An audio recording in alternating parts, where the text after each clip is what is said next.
So, last week we talked about ballet.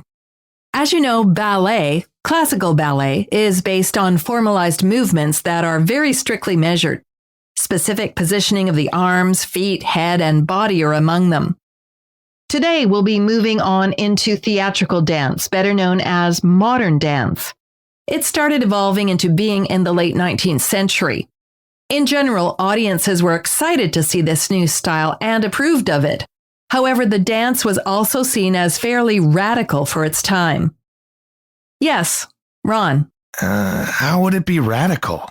Well, think about this.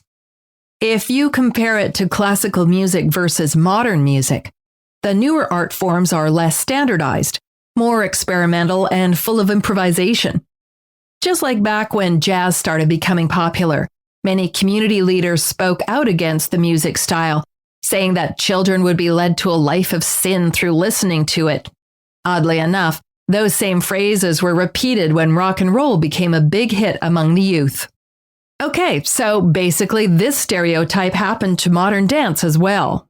Modern dancers tried to show emotions and movement within the music itself, demonstrating with their bodies and trying to convey those emotions to the viewers. In comparison, classical ballet requires those emotions to be told through strictly formalized movements. So, how was modern dance created? Well, Isadora Duncan was the innovator of modern dance.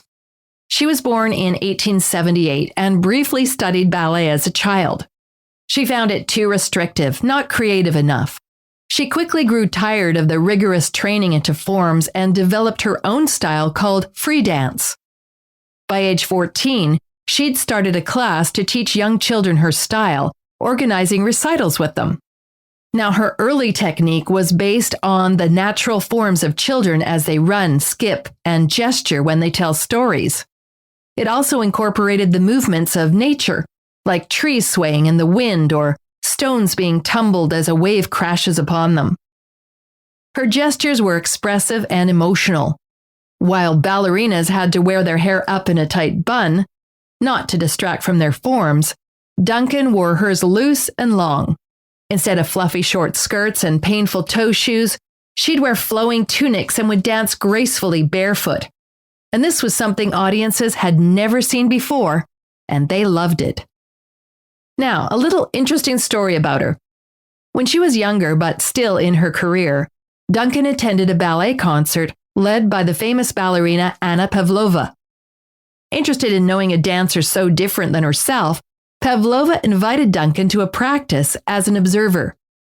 Duncan accepted and was horrified at what she saw.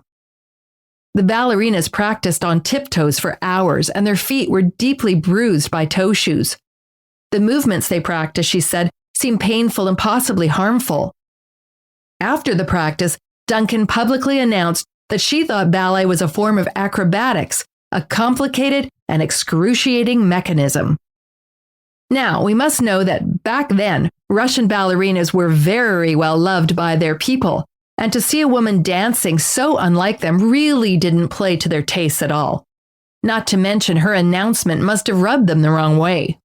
They criticized her harshly, saying her dance was closer to childish pantomiming than actual dance.